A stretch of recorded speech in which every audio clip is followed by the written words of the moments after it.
alguns jogos atrás do que tem sido nesses últimos. Ou é apenas uma impressão minha? Você pensa diferente, Mansur? Boa noite. Boa noite, Felipe. Boa noite, Alex. Todo mundo que assiste o Troca. Eu não acho que é uma questão de piorar, acho que é uma questão de a exigência ir aumentando, né? Se a gente pega como parâmetro o início do Campeonato Carioca e compara com os jogos de agora, naturalmente a exigência dos adversários é diferente. Eu não concordo, e não estou dizendo que quem pensa diferente está errado. É que eu não concordo com a tese de que jogo posicional, que você montar uma equipe em função da ocupação de zonas do campo, do ataque, ela não é execuível no futebol brasileiro, porque a cultura brasileira é diferente. Eu discordo. Não dá certo. A gente estaria vendo um time fazer o melhor futebol do Brasil, tão rapidamente, que é o caso do Atlético, no futebol brasileiro, praticando o jogo de posição brilhantemente, em pouco tempo. No Flamengo não dá certo. Tampouco não acho que existe um elenco que é menos adaptável do que outros a isso, até porque, por mais que alguns desses jogadores do Flamengo gostem de mobilidade, não é característica do jogo posicional, ao contrário do que muita gente prega, engessar jogadores do campo. Então, eu acho que a questão é, agora, de fato, o Flamengo, nesse momento, está sofrendo com mais um trabalho que tenta implantar um modelo posicional, mas a execução não está sendo boa. Execução da comissão técnica da implantação, execução dos jogadores dentro do que se pede no sistema. O que me chama muita atenção e por que eu estou, para mim, essa é uma questão grave do Flamengo. Nesse momento você olha para o campo e para mim tem muitos jogadores executando funções que não tiram deles o que eles têm de melhor. O Bruno Henrique, usado como um ponta perto da linha lateral, ele pode ser um bom ponta, mas ele vai ser um bom ponta quando na verdade ele é um ótimo atacante. Então ele é menos Bruno Henrique do que ele pode ser como um atacante que ataque mais a área, que se mova mais perto, ou possivelmente fazendo dinâmicas quase de dupla com o homem pelo centro do ataque. Ele é melhor fazendo essas funções do que como um ponta que vai pisar a linha lateral. O Gabigol, que entrou hoje. O Gabigol entra hoje tendo claramente a função de ocupar a zona entre ponta direita e centroavante. Não vai, cara, assim não vai dar certo. Aquele espaço entre lateral e zagueiro, né? Numa linha de 5 homens ofensivos, que é a base do trabalho do Tite, com 2 homens abertos, tentando espaçar a defesa adversária.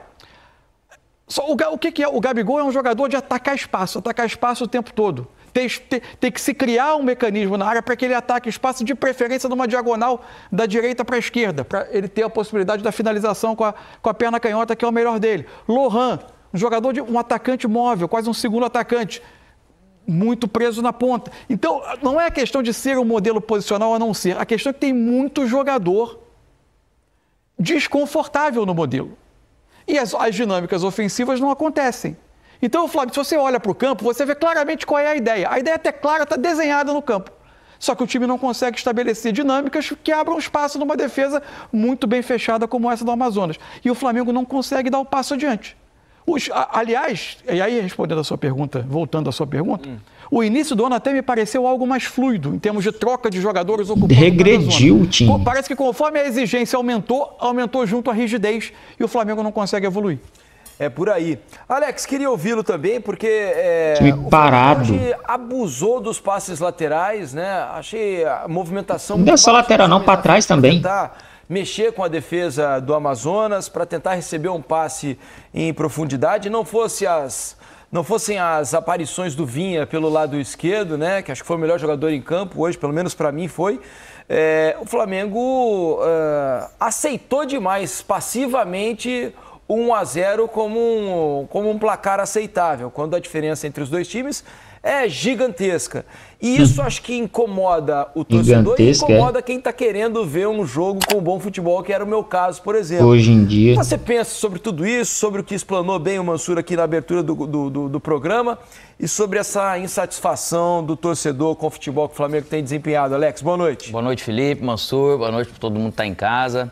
A insatisfação do torcedor, o torcedor, ele lógico que ele é exigente, ele é chato, que a gente fala no ponto, mas a gente fala que tem jogos que você acaba perdendo, você sai aplaudido, né? Porque você acaba produzindo, você acaba fazendo algo.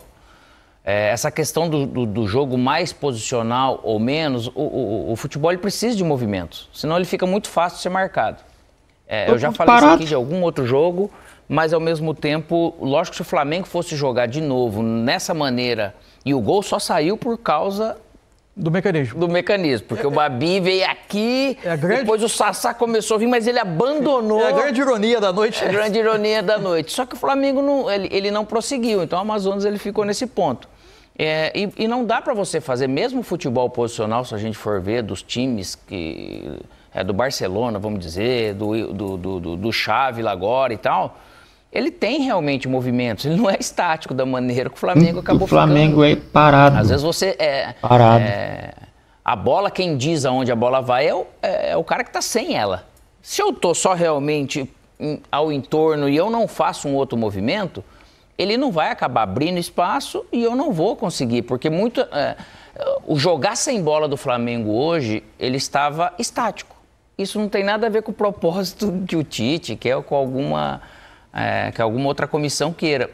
O Lohan também ele fez um bom jogo porque ele tem isso de trazer. Só que não criando aquele tipo de chance clara, alguma possibilidade dele vir com a bola e alguém se aproveitar disso. Então, vários momentos a gente assistindo o jogo falava, olha lá, tá o cara com a bola. O resto tudo estava parado. Teve um movimento ou outro que quem estava com a bola acabou não vendo, que foram poucos. Então, o Flamengo ele precisa melhorar e por isso que a torcida fica incomodada. Deixa eu fazer o seguinte, então, vamos colocar aqui no papo a equipe que transmitiu essa vitória do Flamengo aqui no Sport TV por 1-0. Guga Villani, Nédio Carmona, o Intrépido e Paulo Nunes, que vão participar com a gente aqui. E transfiro a vocês, meus amigos, a pergunta que eu fiz aqui ao Mansur e ao Alex nesse início de programa. Porque a impressão que eu tenho é que o Flamengo evoluiu nos últimos jogos. Ele dava a impressão, né, de que estava tomando uma cara, de que seria um time difícil de ser batido ao longo do ano, que time estava acertando, deixando o Flamengo mais robusto, mais seguro. Mas essas últimas partidas do Flamengo, confesso, têm me decepcionado. Imagino, não, tenho a certeza que tem decepcionado o torcedor, porque as vaias foram flagrantes aí para vocês ao longo de toda a transmissão. E o trabalho não se desenvolve. O trabalho tá uma merda, uma porcaria. É uma impressão. Essa é a verdade. Ou é de vocês também, Guga? Boa noite, bem-vindo. O time Aramis não marca gol ninguém. Bom, primeiro, boa noite, Diniz, boa noite, Alex, Mansur, a todos ligados no Troca de Passes. A primeira medida que eu tenho é que o estadual de fato não é parâmetro, né? O Flamengo ganhou com o pé nas costas e não tomava gol e era muito decantado por ser uma equipe que estaria retornando, né, ao prumo depois de uma temporada de 2023 vazia de título. Cara, eu estava lembrando aqui, grandes equipes de muito investimento ao longo da história. Isso não é um fenômeno novo, né? Primeiro que não dá para decretar que o Flamengo não vai jogar bola em 2024. Estamos no mês de abril virando, né? Estamos chegando em maio apenas. Desse jeito aí não vai. Mas não, eu me lembro do Galo de 94, me lembro do São Paulo de 2003, eu me lembro do Corinthians de 85. Times de muito investimento, muita expectativa que não entregavam. Eu não vejo má vontade, eu não vejo sacanagem, eu não vejo falta de disposição de ninguém em campo. Mas não está fluindo, não está rolando como a gente imaginava. Essa pergunta do Diniz é boa, hein? O time não rende, não trás. Vai o negócio. Boa noite, amigos. Eu acho que andou. Eu acho que ainda você tem que ligar o sinal de alerta. Eu acho que o Flamengo tem todas as condições de se recuperar, voltar à toada inicial com o Tite. Agora, enfim, é a questão do estadual. O estadual não... Ele não molda quem ganha nem quem perde, entendeu? Ele não é balizador no futebol brasileiro. Ele dá sinais, mas não são sinais absolutamente definitivos. Mas que o Flamengo evoluiu. Não vou nem falar do jogo da Bolívia, principalmente nos dois últimos jogos. O jogo contra o Botafogo já foi um jogo muito questionável. O segundo tempo foi péssimo contra o Amazonas, quando a gente imaginava que o Flamengo fosse ser dono do jogo efetivamente, não é só ficar com a bola, ser dono do jogo, finalizar, tentar um placar absolutamente definitivo para o jogo da volta, ele não conseguiu e finalizou menos hoje do que contra o Botafogo. O Flamengo hoje finalizou 13 vezes, 7 no primeiro tempo, 6 no segundo. Eu nem lembro dessas finalizadas, mas no gol não foi nenhum. Uma a mais. O gol não foi. O Botafogo é um time com muito mais recursos, muito mais possibilidades do que o Amazonas e deu mais espaço para o Flamengo jogar. Então o Flamengo não está conseguindo. E quando o Alex fala que é importante você ter opções de passe, o Mansur também falou sobre isso, É muito claro, o Flamengo se movimenta muito pouco, é um time muito estático, que tem muito pouca inspiração, aproximação da área. Os jogadores de meio campo hoje, o Alan, nesse modelo de jogo, o Alan tem que se aproximar, tem que pisar na área. Tudo bem que é um jogador que faz isso muito pouco. No Atlético Mineiro ele jogou 170 jogos e não fez nenhum gol.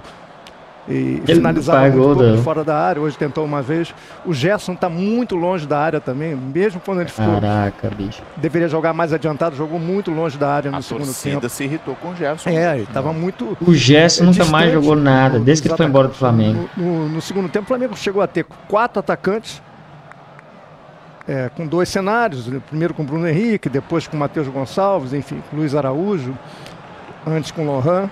E os meias não apareciam, né, Paulo? E o Flamengo ficava rodando a bola, e escravo de um possível contra-ataque do Amazonas que acabou não vindo. Essa falta de movimentação citada pelo... O Alex trabalhou com o Tite, por exemplo. O Alex foi campeão com o Tite. Exato. Né? O Tite é campeão. O Tite é um treinador que só não ganhou a Copa do Mundo. De resto, ele passou o rodo. Por onde ele passou, ele foi campeão. Então, assim, mas aqui, se ele continuar assim, ele não vai ficar até o final do ano, não. Às vezes, que os caras não estão... sintonizados, sincronizados. Agora, dá para treinar a movimentação? Essa coisa de quem não tem a bola aparecer para receber, se não for para receber, pelo menos para abrir espaço para quem venha de... Tudo isso dá para coordenar no treino? Lógico. Boa noite, Guga, Led, boa noite a todos os garotos aí da mesa. Eu tô com o Alex, eu falei isso na transmissão. A dificuldade que tem o Flamengo, o Tite joga, né? Eu vejo isso há muito tempo, com os extremos, como ele gosta de falar. E esses jogadores são muito importantes, né, na maneira da equipe dele atuar. E quando esses jogadores não estão bem, tecnicamente, individualmente falando, Guga, ele tem dificuldades, porque a dificuldade em elaborar jogadas, jogadas trabalhadas, como o próprio Gabriel falou, aproximação, troque de bola, né, o time se encontrar mais, ter mais encaixes ofensivos. Hoje o De La Cruz era um jogador que se aproximava mais dos 3 atacantes. E aí ele tirou. Quando o Tite tira o De La Cruz, ele abre um hiato entre o meio campo e o ataque. Não tem o meio campo. Ficou um buraco. Ninguém fez a função que deveria ser o Gabriel, que não é a maneira dele jogar, mas ele tentou. Então, na minha opinião, é muito simples. Quando o Matheus Bach, Guga, dá a entrevista anterior do jogo, falando que o Flamengo precisa fazer o mais simples, porque o simples ajuda mais, eu discordo. Esse time do Flamengo, ele não deve fazer sempre só o simples, ele tem que fazer mais. É um time de refino técnico, é um time de muita capacidade técnica, de inteligência, de jogadores com características diferentes. E quando você joga com ponta esquerda, né? E o ponta direita, as pessoas não gostam muito de falar isso. Posicional, que você mexe só da ponta um pouquinho para o meio, do meio nunca para o lado esquerdo. Então, assim, isso facilita a marcação. Você viu no jogo que os 4 zagueiros do Amazonas, eles não se movimentavam muito. Estavam só posicionados, esperando. E aí o que vem? Cruzamentos de frente. Eles estão de frente. E aí a gente tem que ressaltar também. A gente está falando dos erros do Flamengo, mas ressaltar o trabalho que fez o Amazonas, taticamente, defensivamente, foi perfeito. O Adilson, gente, já anunciava, né? Eu vou... marcar bloco médio, baixo, eu preciso sobreviver, tem uma questão financeira importante para quem está chegando à Série B, tem sido despejado lá um caminhão de dinheiro para construir CT, para montar time com jogadores rodados, pois é. Né, gente que vai a gente venceu por 1-0. O Amazonas não é por no Maracanã. Balas Juquinha, né? Quer dizer, ele está começando no cenário investindo e não formando jogadores para depois passar a pensar em grandes equipes. Quer dizer, ele veio na base da humildade mesmo e foi um baita resultado. O objetivo do Adilson foi cumprido hoje à noite aqui. Eu queria falar também sobre não sei se é uma coincidência, mas o futebol deu uma caída brusca quando o Cebolinha se machuca, né? Porque uma coisa é você jogar com pontas quando esses pontas estão decidindo os jogos para você. Outra coisa é você jogar com pontas quando os pontas estão fazendo jogos apenas burocráticos, né? Aquele jogo que não parte para cima, não desequilibra, não movimenta o adversário para criar um espaço, né? Então é algo que pode fazer muita diferença. O Cebolinha, ele se machuca no jogo contra o São Paulo. E já são de lá para cá o time jogos, né, terminou de afundar. Sem o Cebolinha. Palmeiras, Bolívar, Botafogo e agora Amazonas. E o time, para mim, caiu flagrantemente aí de lá para cá. Tem alguma coisa... Não estou dizendo que antes, com o Cebolinha, estava uma maravilha, tudo perfeito. Mas tenho a impressão que piorou bastante também depois da saída dele. Tem uma clara diferença de característica, né? O Cebolinha é um ponta que, se receber aberto, vai trazer para dentro, vai ter o drible curto e vai ter, por vezes, soluções em espaço menor. O Bruno Henrique, como eu disse, é um bom ponta, mas é um excelente atacante. Um atacante móvel, um atacante que ataca a área, que dialoga com o centroavante, que faz dupla, que pesa a área adversária. Ele é outra característica de jogador. Ele precisa de profundidade para correr e os adversários do Flamengo nem sempre dão esse espaço às costas. Ele não tem tanto essa solução em espaço curto. A diferença de característica é que, para mim, hoje, o Bruno Henrique é um dos jogadores mais desconfortáveis na forma de jogar do Flamengo. O gol, a gente comentando aqui, amigos, assim, por mais que teve a questão do erro do Babi, que atravessou e tudo, só que a hora que... Aí que vem, né, Paulo, a questão de... O Bruno Henrique, ele abriu. Ele conseguiu abrir o espaço. O Vinha, ele tocou a bola, passou e aproveitou, se aproveitou desse espaço. Depois acabou esse tipo de movimento. Tem mérito do Amazonas, lógico, mas o Flamengo não forçou o Amazonas a cometer mais erro nesse sentido. Por quê? Porque realmente ele estava muito estático. Isso eu falo assim, eu concordo contigo, Vila, da questão de você falar assim, o treinador ele pode treinar. Lógico que pode e deve. Só que tem jogos, cara, que é impressionante que o negócio não acontece. E hoje o Flamengo, ele realmente não fez nada acontecer. Acontece, né, Alex? Tempo que não tá acontecendo nada. Já faz alguns tantos jogos, né? Não Bastante. é uma exceção. O torcedor tá até as tampas porque ele tá vendo que o tempo passa e o time não... Quantos dribles você narrou hoje, Guga? Nenhum. O Flamengo em cima de jogador do Amazonas? Quantas defesas do goleiro? Nenhuma. Foi uma no segundo tempo, uma defesa segura do goleiro, necessária, importante do goleiro do Amazonas, uma no segundo tempo. Eu não lembro. O João Domingo não fez praticamente nenhuma. Mesmo não estando Cebolinha, eu lembro que o Guga, ele estava narrando o que vinha, era o Lohan, né, Guga?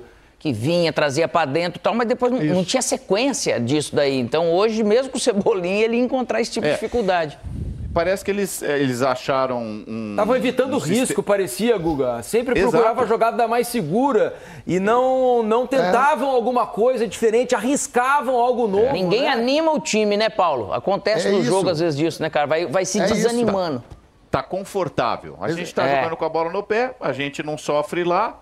Mas aí, Guga, isso está vindo da comissão técnica, porque o Matheus, vou repetir, o Matheus, antes da partida, deu uma entrevista dizendo, a gente tem que fazer sempre o mais simples possível. Ele até cita o Michael Jordan. Exatamente, nesse momento. Michael Jordan diz que quando as coisas não estão acontecendo, você tem que Só que só o simples, não dá... Mas qual que é a leitura que é o simples? Né? Aí que tá o detalhe.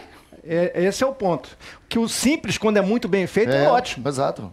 É muito bom. Agora, você tem que fazer bem o simples. Quando você fazer o simples de forma rasa e previsível, não funciona. Sobre o Cebolinha, o Flamengo venceu 2 clássicos contra o Fluminense na temporada. Sim. No primeiro turno, na Taça Guanabara, 2-0. Pedro e Cebolinha fizeram os gols. E o Cebolinha foi protagonista não só pelo gol. No primeiro jogo da final, o Flamengo voltou a vencer o Fluminense por 2-0. Gols de Pedro e do Cebolinha. E ele foi decisivo de novo naquele Fla-Flu. No terceiro jogo foi 0-0 no terceiro Fla-Flu. Então é um jogador que estava protagonizando. Era o melhor ponta, o melhor extremo, como diz o Tite, do Flamengo na temporada. Ele faz falta. Acho que não é só isso, mas ajuda a explicar. Mas tem mais coisa aí para ser resolvido, elaborado e melhorado no Flamengo. O que diz a estatística na temporada só, passada... Guga, foram 9 dribles corretos e 10 errados. Muito pouco para um jogo de quase 100 minutos, né? Com os acréscimos. Claro. O time é do Amazonas. O Flamengo concentrou seus gols no Pedro. O Gabriel passou de 20 gols, mas muito econômico, acabou perdendo espaço, né, à medida que o tempo passava na equipe. Esse ano está se repetindo. O Pedro, apesar de ser o artilheiro do Brasil, traz... basicamente para si, toda a responsabilidade de fazer. Tem o gol de falta do De La Cruz, tem um golzinho aqui, outro ali, mas não é um time pro tamanho, né, para a quantidade de gente que tem com qualidade, para quando um não está bem, você vai dissolvendo as soluções. Não, é o que o Paulo Nunes falou ao longo da transmissão. Depende muito de uma jogada individual. Quando os caras não estão inspirados... E quantas bolas o Pedro finalizou hoje? Duas. A bola não chegava Só, nele. né? A bola não chegava no Pedro. Ele pediu Foi duas. no microfone do Richard Souza Exato. no intervalo, precisamos cruzar mais as bolas. A hora que ele falou isso, eu falei, nossa, o torcedor do Flamengo em casa deve estar querendo se matar, porque ele está vendo justamente o time exagerar nas bolas cruzadas, né? O que o torcedor do Flamengo reclama é dessa jogada em U. Do ponta direita, vem para o meio campista, passa, vai para o ponta esquerda. É da falta de infiltração, do drible, da falta de improviso para dar brilho, né? É que faltou, e aí o Pedro fica assistindo ao jogo na ponta direita, passa no meio campo. Faltou o simples fato de movimento sem a bola. Que precisa de um pouco de inteligência, disposição, eu vou correr para o Lédio receber. Ah, não deu certo, mas eu vou me movimentar, porque durante o jogo você vai criando isso, você vai mapeando. Opa, eu fiz isso, deu certo, aqui não deu. Mas esse lado Você deixa pelo menos o zagueiro preocupado, a defesa é preocupada, porque quando você toca a bola de lado, o zagueiro tá tranquilo ali, descansando, né? Deixa eu agradecer aqui meus amigos Guga Villani, Lédio Carmona, o intrépido Paulo Nunes. Obrigado, meus parceiros. Grande abraço, obrigado pela participação sempre brilhante aqui no Troca de Passes, meus amigos. Valeu, vamos... Galera, foi esse terrível jogo aí, os comentários, é o que eu penso, mesma coisa, um time pobre, sem criatividade, um time com um sistema tático terrível para o nosso time, para os jogadores que a gente tem, pode dar certo lá na Europa, que tem só jogadores de primeira linha, aqui não, aqui nossos jogadores, se fosse primeira linha, tava lá na Europa, entendeu? Então isso aqui não vai dar certo. Ou o seu Tite muda esse esquema tático aí, cria jogadas ofensivas, ou não vai dar certo. Valeu, galera. Se inscreva no canal. Até a próxima.